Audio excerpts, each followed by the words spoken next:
Ассалаумалейкум достар, сіздермен Ярас Кизет. Бүгін біз мысалға сіздің телефоныңызға біреу тиісіп жатса, соны кім екенін анықтап беретін приложение тартып көрсететін боламыз.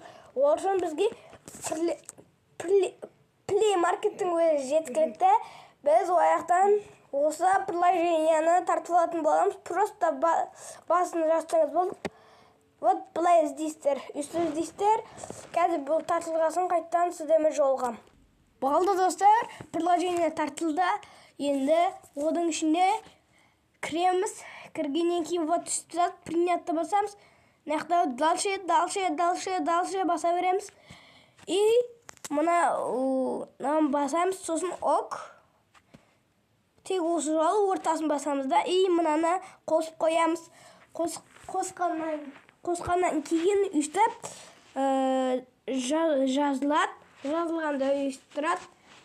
Сосын бұның қосылған біткеннен кейін, мұны өзім басыққаннан кейін, мұнаны қосамыз. Қосқаннан кейін үстіп шығып кетеміз.